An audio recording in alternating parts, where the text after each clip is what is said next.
여러분, 우리가 살아가고 있는 이 인생은 누군가의 도움을 통해 살아갑니다. 이 도움의 부분은요, 직접적인 도움도 있고 간접적인 도움도 있습니다. 여러분들이 길을 갈 때 그 길을 걸어가면서 깨끗하게 청소해 놓은 길들을 우리는 걷습니다. 그렇다 한다면 그 길이 항상 깨끗하기 때문일 것입니다. 내가 청소하지 않았어도 누군가 그 길을 깨끗하게 청소해 주는 누군가가 있기 때문입니다. 환경 미화원이 될 수도 있고 그 길목을 항상 치우는 이 상가의 주인들이 그렇게 청소하기도 할 겁니다. 그런 작은 도움들, 우리는 도움이라고 생각하지 않지만 그런 작은 도움들을 받고 살아가는 것이 우리 인생입니다. 커다란 도움은 어떻겠습니까? 여러분들이 낭패 가운데 있을 때, 여러분들이 고난 속에 있을 때, 누군가의 도움을 절실히 필요할 때 도움의 손길을 내밀어 준다면 그건 참으로 감사할 겁니다. 오늘 우리가 함께 다룰 내용은 이런 도움의 손길에 관한 내용입니다. 이스라엘은 이 포로기에서 귀환을 합니다. 이 포로 귀환이 세 차례 이루어지는데 이 세 차례의 귀환을 보게 되면 첫 번째 귀환은 537년경에 수룹바벨의 귀환입니다. 이 1차 귀환 때 이들은 성전을 짓는 데 온 힘을 쏟았습니다. 에스라서에 등장하고 있는 1장서부터 7장의 내용이 이 성전의 재건에 대한 내용입니다. 우리가 지난주에 함께 봤었던 느헤미야 같은 경우는, 느헤미야서 같은 경우는 성전이 아니라 예루살렘 성벽을 재건하는 겁니다. 성전과 성벽은 그들이 함께 신앙생활하는 신앙의 공동체고, 성벽을 쌓음으로 말미암아 그 안에 하나님의 나라를 하나의 모형으로 볼 수 있습니다. 그리고 또 하나 볼 수 있는 것, 에스라서와 느헤미야서를 통해서 공통적으로 등장하고 있는 것이 바로 이 내용입니다. 여러분, 건물을 졌지만 그 건물 가운데 사람이 살지 않는다면 어떻겠습니까? 중국에 가게 되면은 이런 유령 도시들이 상당히 많습니다. 깨끗하게 지어놓은 아파트, 그 신도시가 커다랗게 사람이 살 수 있는 그런 도시를 만들었는데 거기에 누구도 살지 않는 이런 중국의 도시. 여러분, 예루살렘도 성전이 지어졌고 성벽이 완공되었지만 그 안에 살아갈 사람이 없다면 그것은 아무 필요 없는 건축물일 뿐일 것입니다. 그러나 에스라와 느헤미야가 공통적으로 보여주고 있는 것이 바로 이 예루살렘 성 안에 살아갈 하나님의 백성들, 언약의 백성들을 이야기를 합니다. 이 언약의 백성들은 돌아와야 할 자들입니다. 포로기를 마치고 돌아와야 할, 귀환해야 할 자들. 수룹바벨 이 1차 귀환의 시기에는 에스라서 2장 본문을 보게 되면은 그들의 귀환한 사람들의 명수를 기록을 하고 있습니다. 그들의 명수는 대략 5만 명 정도 됩니다. 5만 명의 사람이 1차 귀환을 하게 됩니다. 오늘 우리가 함께 보고 있는 이 2차 귀환, 에스라의 귀환이거든요. 이 2차 귀환의 시기에는 과연 몇 명이나 귀환을 하게 될까요? 이들의 숫자를 보려면은 우리가 성경 한 곳을 찾아봐야 됩니다. 에스라 7장입니다. 에스라 8장 1절서부터 14절까지의 본문을 쭉 보게 되면은 귀환한 사람들의 자손이 등장을 하고 거기에 몇 명 정도가 귀환했는지 기록을 하고 있습니다. 이 명수를 다 계산을 하면은 1496명, 약 1500명이 됩니다. 1차 귀환과 2차 귀환을 비교해 본다면 여러분, 2차 귀환은 1500명 정도밖에 되지 않는 너무나 작은 숫자의 귀환입니다. 이 귀환 속에 에스라가 확인을 해보니까 레위인들이 존재하지 않는 겁니다. 레위인들이 없는 것을 보며 레위인들을 데려가야 되겠다라는 생각을 통해서 본문 20절 말씀을 보면 220명의 느디님 사람들이 함께 이 성전의 일꾼들로 참여하는 것을 보게 됩니다.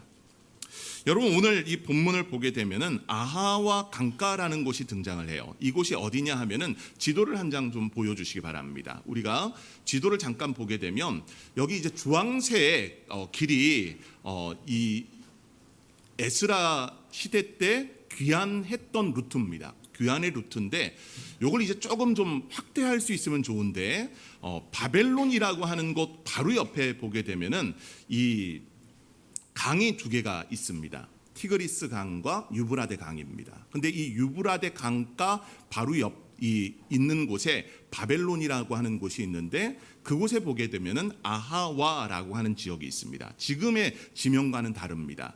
이 아하와 강가라고 하는 것은 이 바벨론 도시에서 조금 떨어져 있는 곳입니다. 이곳에서부터 예루살렘까지의 이 주황색 루트를 보게 되면은 거리상 보게 되면은 1,300km에서 1,500km 사이가 된다고 합니다.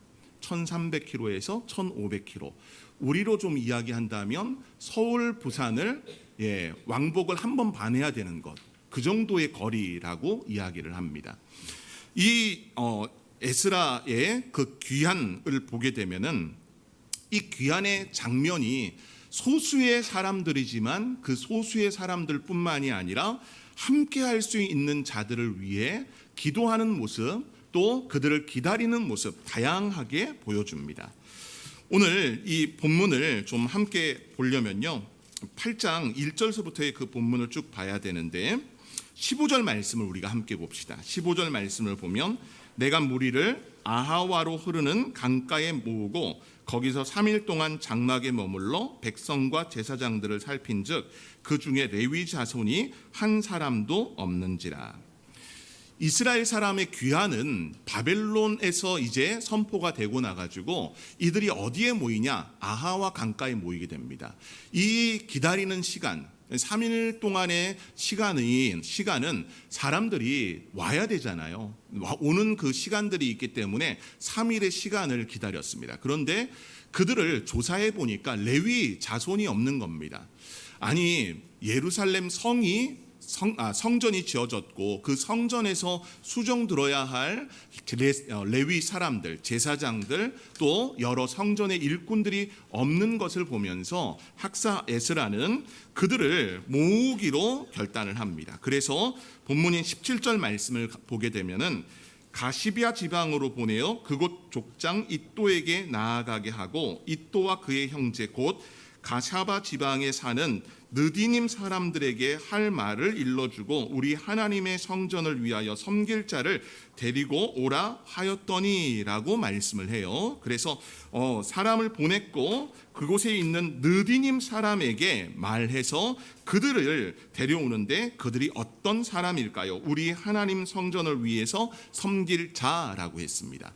이 느디님 사람들은 누구냐 하면은 이스라엘 백성들이 광야 생활을 했잖아요. 그리고 나가지고 여호수아 시대로 넘어가서 가나안 땅 정복을 하게 됩니다. 이때 이스라엘 안에 들어왔었던 이방 노예들을 이야기합니다. 이들이 주로 했던 일은 역대기를 통해서 보게 되면은 성전에 필요한 나무들을 이렇게 쪼개는 일들을 하거나 아니면 물두멍에 물을 길러 나르는 그런 일들, 성전에서 주로 행하는 허드렛 일에 종사했던 사람들입니다. 정확하게 이야기하면은 이들은 유대인이라 말할 수 없는 이방 사람들입니다.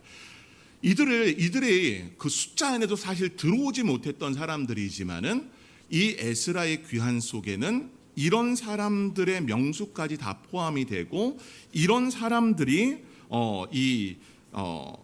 유대인으로 또 하나님의 율법을 지키고 성전에서 봉사하는 자들로 성경이 기록을 하고 있다라는 겁니다. 여러분, 이 귀한을 보게 되면은 참 귀해요. 뭐가 귀하냐 하면 본문 20절 말씀을 보면 이렇게 말씀합니다.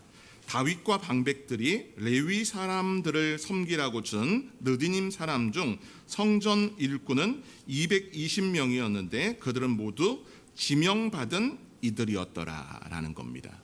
자, 여기서 제가 조금 주목하는 바는 220명이 모두 어떤 사람? 지명받은 사람이라는 겁니다. 에스라의 귀환에 처음에는 동참하지 않았어요. 그러나 이들을 부르러 간 사람을 통해서 다시 지명해서 불렀을 때 이 220명의 성전의 일꾼들이 함께 동행을 하는 것을 보여줍니다. 여러분, 이런 동행의 모습을 본다고 했을 때 그들은 처음서부터 귀환의 의지가 없었습니다. 왜 그랬을까요? 바벨론이 더 좋다는 겁니다. 여러분, 70년의 세월을 산다라고 한다는 것은 우리가 70년 하면은 짧은 것 같지만 여러분 인생의 전부일 수 있습니다. 처음 이 바벨론의 포로로 끌려갔을 때 10대이던 사람이 70년이 지나면 몇 살입니까? 80대 노인이 됩니다. 여러분, 여기에 바벨론에서 태어난 아이들 같은 경우는 어떨까요? 그들이 바벨론 1세대, 2세대, 바사 1세대, 2세대를 살아가면서 그들은 전혀 다른 문화를 경험하며 살았습니다. 우리도 이민자들을 보게 되면은 이민자들 2세대, 3세대도 넘어가게 되면 집에서 이 한국말 집에서 잘 가르친다고 하지만 한국말을 모르는 2세대, 3세대들도 있습니다. 심지어 자기의 정체성을 잃어버리는 경우들이 다반사입니다. 오늘 유대인들도 이 귀한 가운데 또한 성전에서 일할 이 사람들조차도 자신들이 왜 돌아가야 하는지 그 정체성을 놓쳐버릴 수 있습니다. 그러나 오늘 이 말씀을 보게 되면 지명이라는 겁니다. 지명하여 불렀을 때 그들이 그 지명을 받은 이들이 함께 동참한 것, 마치 이런 것 같아요. 우리의 인생 가운데서도 하나님의 지명하심이 있습니다. 그래서 지명하심이 있으면 그 지명하심 가운데서 우리가 순복하고 따라갈 수밖에 없습니다. 이사야 43장 1절에서도 그런 말씀을 하지요.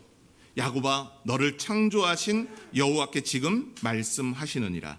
이스라엘아, 너를 지으신 이가 말씀하시느니라. 너는 두려워하지 말라. 내가 너를 구속하였고 내가 너를 지명하여 불렀나니 너는 내 것이다. 여러분, 지명의 은혜 가운데서 여러분들은 어떻습니까? 누군가 여러분들을 지명한다면 그 지명에 대해서 순복함으로 따르겠습니까? 아니면 나는 싫어 계속 거부하시겠습니까? 교회의 일들도 비슷한 것 같아요.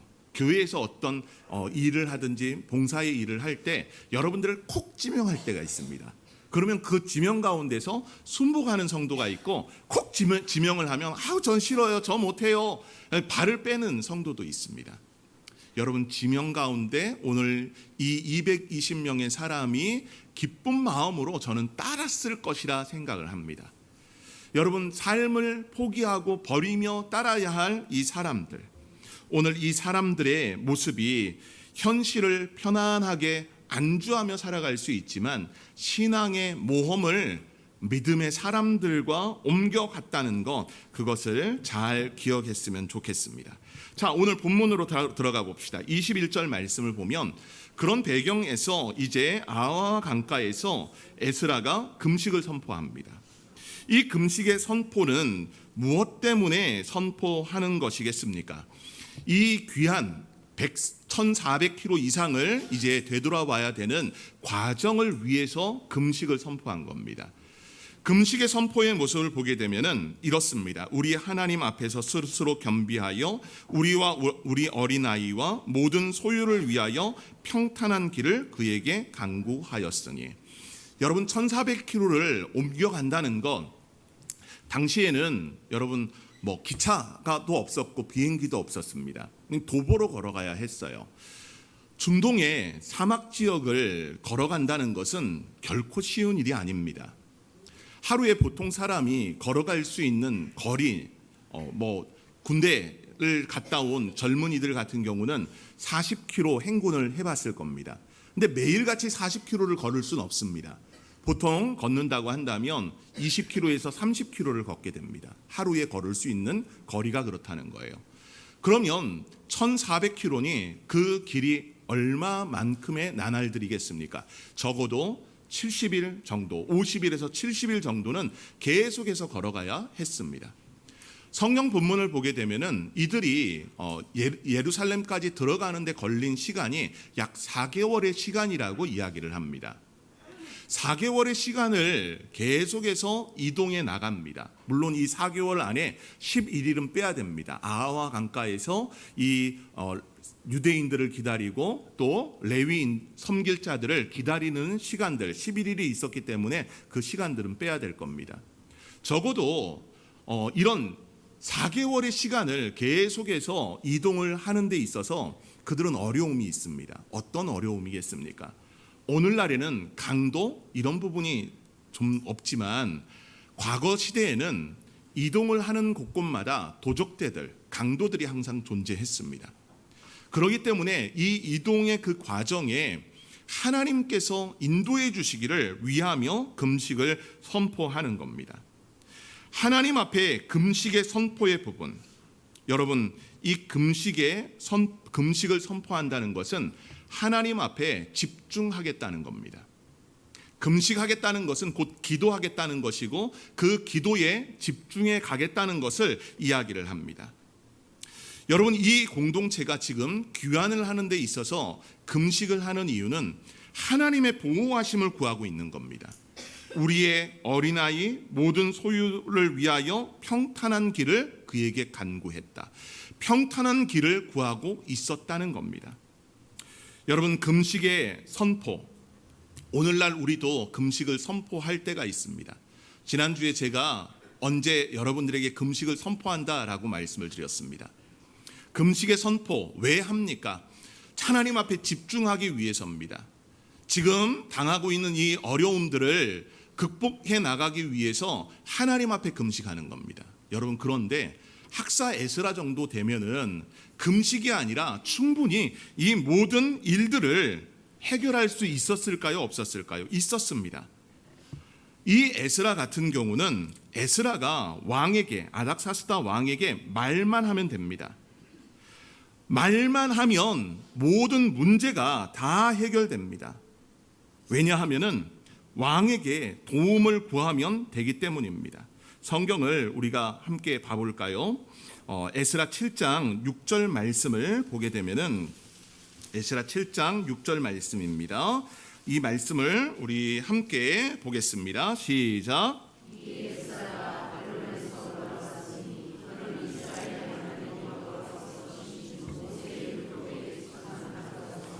그의 하나님 여호와의 도우심을 입음으로 왕에게 구하는 것은 다 받는 자이더니. 아멘. 여러분 본문 6절 후반에 어떤 말씀이 있어요?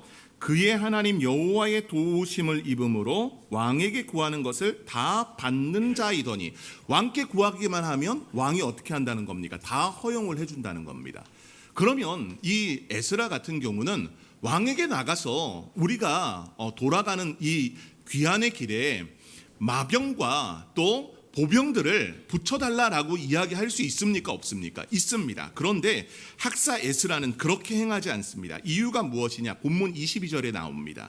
22절 말씀을 보니까 우리가 전에 왕에게 아뢰기를 우리 하나님의 손은 자기를 찾는 모든 자에게 선을 베푸시고 자기를 배반하는 모든 자에게는 권능과 진노를 내리신다 하였으므로 길에서 적군을 막고 우리를 도울 보병과 마병을 왕에게 구하기를 부끄러워하였음이라 라고 말씀합니다. 왕에게 못 구하겠다는 거예요. 왜요? 우리의 하나님이 어떤 하나님이시다? 우리의 하나님의 그 손길, 도우심의 역사, 우리 하나님은 곧 전능하신 하나님이시기 때문에 하나님이 계신데 굳이 마병과 보병, 왕의 마병과 보병을 통해서 우리가 이 안전하게 들어갈 필요가 없기에 왕에게 그 이야기 한다면 이제까지 내가 하나님을 전능하신 분으로 누구도 대적하지 못하는 분으로 이야기했는데 어떻게 하나님의 이름에 대해서 모욕을 할 수 있느냐라는 마음을 가졌던 것이 학사 에스라였다는 겁니다. 충분히 얼마든지 세상적인 인맥을 통해서 해결할 수 있었지만 그렇게 하지 않고 이 학사 에스라와 귀한 자들은 함께 이 문제를 놓고 금식했다는 겁니다. 여러분 금식의 원리가 집중이라고 말씀을 드렸습니다. 오늘날 우리에게도 금식해야 할 일이 많습니다. 금식을 한다는 것은 자신을 괴롭히는 겁니다. 이 괴롭힘 가운데 즐기고 놀 것을 금지해 갑니다. 그리고 공동체에 집중하자라는, 공동체의 목적에 집중하자라는 그런 집중의 원리가 있습니다. 여러분 성경 속에는 많은 금식들이 등장을 합니다. 에스더 시대에도 왕후 에스더의 금식의 선포 가운데서 유대인들이 다 금식했습니다. 느헤미야도 금식을 경험했었고 오늘 학사 에스더라도 금식을 선포합니다. 당시에 다니엘도 하나님 앞에 금식할 때가 있었습니다. 여러분, 금식의 원리를 잘 기억함 가운데 공동체를 위해서 우리가 금식할 수 있는 마음이 여러분들 안에 있기를 소망합니다. 우리가 지금 처하고 있는 상황들을 생각해 보십시오. 엘리베이터 공사가 진행 중에 있습니다. 많은 재정이 필요로 합니다. 또한 성도들의 가정을 보게 되면은 지금 육신적인 아픔을 겪는 가정들이 많습니다. 암 수술을 해야 되는 성도도 있고, 건강이 악화로 인해서 수술을 받지 못하고 내려와야 했던 성도의 그 가족도 있습니다. 수술 이후에 회복의 시간을 보내는 분들도 있습니다. 여러분, 이럴 때 우리가 뭐 해야 됩니까? 기도해야 됩니다. 그냥 기도로 되지 않아요. 어떤 기도입니까? 금식하며 기도해야 됩니다. 우리 권사의 여러분들이 한 주간 금식하며 기도하기를 원합니다. 권사님들 대답 아무도 안 하시네. 권사회가 금식하며 기도하길 바랍니다. 우리 권사회만 또 그렇게 하자고 하면 안 되잖아요. 우리 장로님들 금식하며 기도하실 줄 믿습니다. 네. 우리 중보기도자들 금식하며 기도하시겠습니까? 네. 왜 그러냐? 그 이유를 말씀드릴게요. 시편 35편 13절 말씀을 보게 되면은 다음과 같은 말씀이 기록되어 있습니다. 나는 그들이 병들었을 때에 굵은 베옷을 입으며 금식하여 내 영혼을 괴롭게 하였더니 내 기도가 내 품으로 돌아왔도다. 아멘. 여러분, 금식하며 하나님 앞에 기도하며 아랬더니 어떤 역사가 있다고 합니까? 내 영혼을 괴롭혔다라고 합니다. 그러나 내 기도가 내 품으로 다시 돌아왔다라고 말합니다. 이 시편 35편은 다윗의 기도입니다. 다윗의 시예요. 다윗이 하나님 앞에 금식하며 기도해야 될 그 상황들 속에 기도했을 때 하나님이 어떻게 했다는 겁니까? 그 기도가 자신의 품으로 돌아왔다는 것은 그 기도가 응답되었음을 말씀합니다. 그들이 병들었을 때라고 말씀을 합니다. 여러분, 우리가 함께 금식하며 기도할 때 그런 은혜의 역사가 있는 줄 믿습니다. 기도는 우리 혼자 하는 것이 아닙니다. 학사 에스라만 금식을 선포하고 혼자 기도했겠습니까? 이 이스라엘 공동체가 함께 기도했습니다. 야고보서 5장 말씀을 보게 되면은 그 기도의 원리를 잘 담아 보여줍니다. 병든 자가 있느냐? 그는 교회의 장로들에게 청할 것이요, 그들은 주의 이름으로 기름을 받으며 그를 위하여 기도할지니라. 믿음의 기도는 병든 자를 구원하리니 주께서 그를 일으키시리라. 혹시 죄를 범하였을지라도 사하심을 받으리라. 그러므로 너희 죄를 서로 고백하며 병이 낫기 위하여 서로 기도하라. 의인의 간구는 역사하는 힘이 큼이니라. 그런 기도의 역사가 오늘 많은 이 길에 하나님의 도우심을 만들어냅니다. 귀환의 그 가정, 적은 숫자이지만 그들이 귀환하는 그 길의 위험, 반란의 세력들, 그들은 항상 존재했습니다. 여러분, 이들의 귀환 과정에는 물질이 항상 따랐습니다. 본문을 보게 되면은 왕이 이들에게 그 은과 금과 그릇을 달아줍니다. 성전에서 사용할 것들을 다시 내주게 됩니다. 이 내용들을 보게 되면은 은이 650달란트, 은 그릇이 100달란트, 금이 100달란트, 금잔이 20개, 그 무게는 1000다릭, 또 아름답고 빛나 금같이 보배로운 놋그릇이 2개. 이런 물질들이 따르다 보니 당연히 도적대 같은 존재들, 길의 위협은 항상 그들에게 내재되어 있었습니다. 그러나 이 모든 것 기도로 강구해 나감 가운데서 하나님이 돕는 은혜가 저들에게 있었음을 보여줍니다. 하나님은 그러면 어떻게 역사해 주실까요? 먼저는 이들의 금식 기도에 대해서 하나님은 응락하십니다. 이 응락의 모습, 본문 23절에 우리가 이를 위하여 금식하며 우리 하나님께 간구하였더니 그의 응락하심을 입었더라. 하나님이 허락하셨다는 겁니다. 금식하며 기도했더니 어떻게 했다고요? 하나님이 간구하는 것을 허락하셨다는 겁니다. 여러분, 한 주간 동안 여러분들 일주일 내내 금식하라고 말씀드리지 않을게요. 적어도 하루에 한 끼, 더 나가서 하루를 통째 금식할 수 있다면 금식하십시오. 성도들을 위해서, 교회 공동체를 위해서 기도할 때 그 금식 기도 속에 하나님이 어떤 간구에 응답하시는 역사가 있음을 우리 성도들이 기억하며 하나님 앞에 구하는 은혜가 있기를 소망합니다. 이 구함의 역사를요, 오늘 본문을 보게 되면은 이 도움을 어떻게 말씀하냐? 하나님의 손이라고 말씀을 합니다. 본문 22절 말씀을 보십시오. 우리가 전에 왕에게 아뢰기를 우리 하나님의 손은 이라고 하면서 하나님의 손이 등장을 합니다. 여러분, 특별히 이 에스라서에는 이 하나님의 손이라고 하는 표현이 자주 등장됩니다. 우리 몇 절 한번 찾아볼까요? 에스라 7장 9절 7장 9절 말씀 보게 되면 함께 읽어보겠습니다. 시작. 첫째 달 초하루에 도우심을 입어 다섯째 달 초하루에 예루살렘에 이르니라. 아멘. 여러분, 여기에서 이 4개월의 시간 인도하심을 하나님이 해주셨는데 어떻게 해주셨다고요? 하나님의 선한 손에 도우심을 입어라고 하면서 하나님의 선한 손을 이야기를 합니다. 자, 우리 한 절 더 찾아볼까요? 28절 7장 28절 말씀입니다.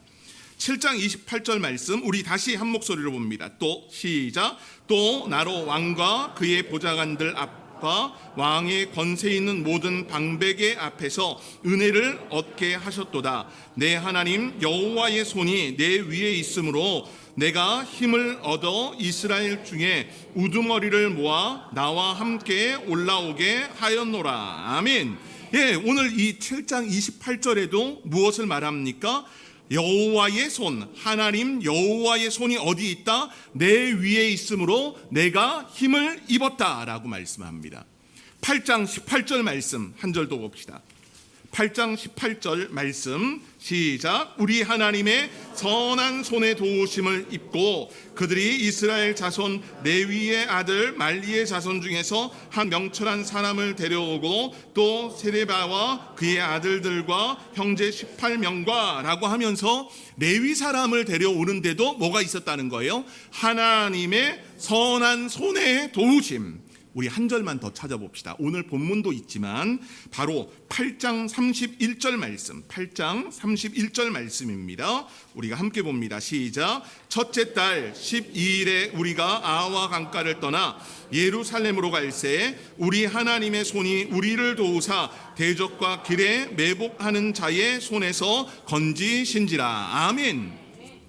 7장 8장을 통해서 여러분, 하나님의 손이 이렇게 5번이나 반복해서 등장을 합니다. 하나님의 손이 형용될 때 선한 손으로 역사되고, 이 손을 이야기할 때는 도움의 역사를 말씀을 합니다. 저는 오늘 우리 성도 여러분들의 삶이 하나님의 손의 도우심의 역사를 매일같이 경험하기를 소망합니다. 여러분, 우리 인생에는 이 도움의 역사가 필요합니다. 어린아이도 마찬가지지만은 우리 장년, 노년 모든 성도가 살아가는 데 있어서는 도움을 받고 살아갑니다. 도움을 줄 때도 있지만 도움을 받을 때도 있어요. 하나님의 손길은 어떻습니까? 우리가 100% 받는 겁니다. 여러분들이 하나님을 돕겠습니까? 어떻게 생각하십니까? 여러분들 하나님 도우실 수 있으세요? 하나님은 사실 우리의 도움이 필요 없습니다. 하나님은 뭐든지 할 수 있는 전능하신 분이시고 전지하신 분이십니다. 하나님이 우리를 도우신다라고 말씀합니다. 하나님의 도우심의 손길을 통해서 우리의 자녀들이 학업을 합니다. 하나님의 선한 도움의 역사를 통해서 우리의 자녀들이 직장을 또 취업을 하며 사업을 하며 살아갑니다. 우리 성도 여러분들의 인생에 그 도움의 손길은 누굽니까? 하나님이 여러분들의 인생을 돕고 있지 않습니까? 그 도움의 역사를 사모함으로 날마다 주님과 함께 살아갔던 믿음의 선진들의 모습이 여러분들의 삶이 되기를 소망합니다. 하나님의 도우심을 잘 기억하십시오. 그리고 그 도우심을 구하기 위해 무엇 했습니까? 금식하며 마음을 모아 기도했던 이 에스라의 2차 귀환의 성도들을 생각을 하면서 비록 적은 숫자지만 그 속에서도 하나님의 세밀한 간섭과 도우심이 있었음을, 그리고 이들이 하나님 앞에 마음을 세우고 뜻을 세운 가운데 금식하며 기도할 때 문제들이 해결되었음을 우리 성도 여러분들이 잘 기억했으면 좋겠습니다. 사람의 도움도 중요하지만 하나님의 도움, 그 도움의 손길이 여러분들에게 날마다 미침을 기억하며, 심지어 아브라함 같은 경우는 자기의 아들 이 이삭을 잡아야 되는 그 현실 속에서 하나님이 도우심의 역사가 있지 않았습니까? 여호와 이레의 하나님이라고 말하지요. 하나님이 모든 것을 예비해 주셨다. 그런 예비하심의 도우심을 받으며 살아가는 믿음의 성도들 되기를 원합니다. 오늘 우리에게 있어 도움은 누구십니까? 가장 큰 도움을 주시는 분은 바로 우리 주 예수 그리스도십니다.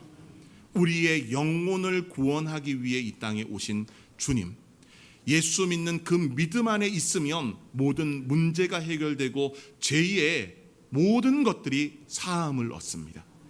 성도 여러분들의 오늘 하루가, 또 한 주간의 삶이 예수 안에 머무는 삶, 예수님을 통해서 여러분들을 돕기 위해 성령을 더해 주셨음을 기억하며 성령의 사람으로 살아가는 은혜가 우리 성도 여러분들의 삶 되기를 간절히 소망합니다. 그런 하나님의 도우심을 바라며 항상 하나님을 기쁘게 섬기는 믿음의 성도들 되기를 소망합니다.